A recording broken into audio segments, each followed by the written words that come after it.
Assalamualaikum, hai semua. Kali ni Dayang nak kongsikan resepi ikan yang tengah viral sekarang ni, ikan siakap. Macam biasa, menu yang paling sinonim ialah siakap masak 3 rasa.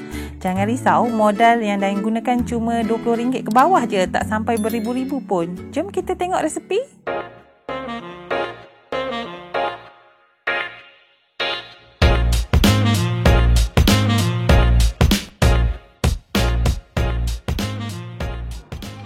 Dan gunakan 1 ekor ikan siakap yang ni seberat 800 gram dan yang beli dalam RM11 je seekor. Ikan ni kita kena kelar-kelarkan dia dulu. Lepas tu bolehlah letak 2 sudu kecil garam halus sebagai perasa dan juga letakkan 2 sudu makan tepung jagung untuk nak bagi rangup ikan tu. Ratakan tepung dengan garam sampai bahagian dalam tu juga ya. Lepas tu, panaskan minyak sampai betul-betul panas menggelegak. Barulah kita masukkan ikan siakap tadi. Minyak kena gunakan banyak macam yang Dayang buat ni. Lepas tu, ini tips untuk ikan tu rangup dengan cepat. Kita kena simbah-simbah minyak panas atas ikan masa kita goreng.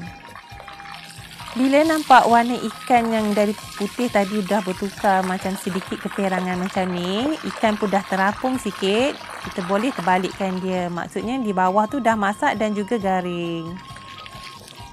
Lepas tu bolehlah angkat dan toskan minyak serta kita ketepikan dulu sebab kita nak tumiskan bahan kuah pula. Mula-mula kita sediakan bahan untuk kita potong dan racik halus iaitu Dayang gunakan 5 ulas bawang putih dan ketuk sikit dan juga cincang halus bawang putih ni. Dan juga gunakan lebih kurang 1 inci halia. Halia ni Dayang akan potong dan hiris memanjang je, Dayang tak dadukan sebab Dayang suka potongan halia yang memanjang macam ni. Bawang Holland Dayang gunakan cuma setengah biji je sebab bawang ni agak besar.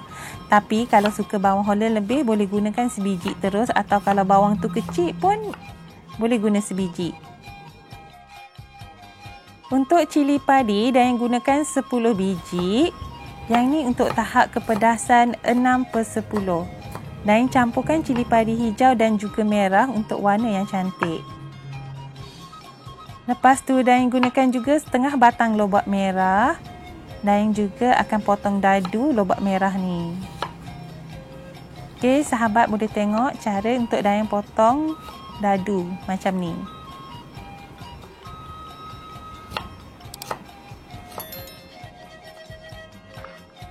Lepas tu Dayang ada gunakan juga setengah biji timun. Dayang tak ambil bahagian yang biji timun sebab Dayang nak kekalkan kerangupan dia tu. So Dayang akan ambil di sekeliling dia saja. Pun sama, Dayang cuma potong memanjang kemudian dadukan timun ni.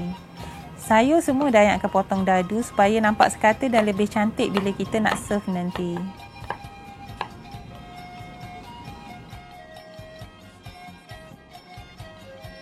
Lepas tu nenas, Dayang ambil dalam 1/4 biji saja untuk kita punya ikan seko. Kalau suka nenas lebih, boleh lebihkan. Mungkin nak guna setengah biji pun tak ada masalah ya. Nenas pun Dayang potong kecil dan lebih kurang bentuk dadu juga. Dan ketepikan dulu semua bahan sayur. Lepas tu, bolehlah panaskan pan dan masukkan minyak masak untuk kita tumis bahan kuah. Untuk kuah ni, kita kena gunakan api yang kecil atau sederhana saja ya. Okey, mula-mula Dayang masukkan bawang putih yang dah dicincang dan kacau sekejap sampai bawang tu naik bau. Barulah Dayang masukkan halia yang dihiris, bawang Holland yang dicincang dan dipotong dadu tadi. Lepas tu masukkan terus cili padi. Lepas tu bolehlah gaul semua sampai sebati dan sampai dia garing sikit.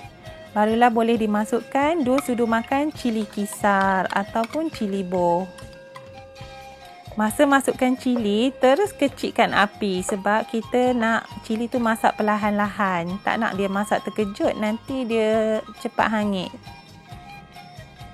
Lepas tu dah masukkan 2 sudu kecil gula pasir dan kacau dengan cili supaya cili cepat garing dan juga gula tu dia caramelize. Bila dah pecah minyak dan naik minyak macam ni, bolehlah kita masukkan bahan-bahan sos. Saya masukkan 2 sudu makan sos cili, 2 sudu makan sos tiram, 2 sudu makan sos cili Thai dan juga saya masukkan 2 sudu makan sos ikan ataupun sos sotong. Lepas tu bolehlah kita kacau dan sebatikan semua sos dengan bahan yang kita tumis awal tadi. Biarkan sekejap dan bolehlah masukkan anggaran 1 cawan air untuk dijadikan kuah. Kacau gaulkan bahan kuah dan biarkan sekejap sampai dia naik minyak lagi sekali dan juga dia mendidih. Barulah Dayang akan masukkan sayur carrot dulu ataupun lobak merah sebab lobak merah ni agak keras. Jadi masukkan sekejap dalam 1 ke 2 minit macam tu. Barulah Dayang masukkan nenas dan juga timun.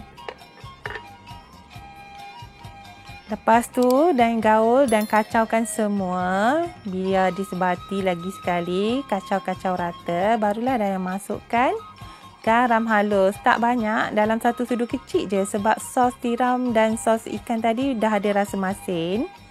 Jadi just tambah sikit je. Boleh rasalah masakan. Kalau nak tambah garam, tengok kepada kuah. Kalau banyak kuah, letak lebih sikit garam ya. Dah pun siap kuah. Bolehlah kita curahkan ke atas ikan yang kita dah goreng rangup tadi. Kuah ni adalah gabungan daripada rasa pedas, masam dan manis. Rasa dia memang sebiji macam kat kedai Tom Yum tu malah dan rasa lebih sedap daripada kat kedai. Jomlah kita cuba buat sendiri. Jimat pun jimat, tak sampai beribu-ribu pun. Yang penting rasa dia memang marvelous. Ikan ni adalah untuk 4 orang makan. Jadi Dayang ucapkan selamat mencuba semua. Jumpa lagi. Bye.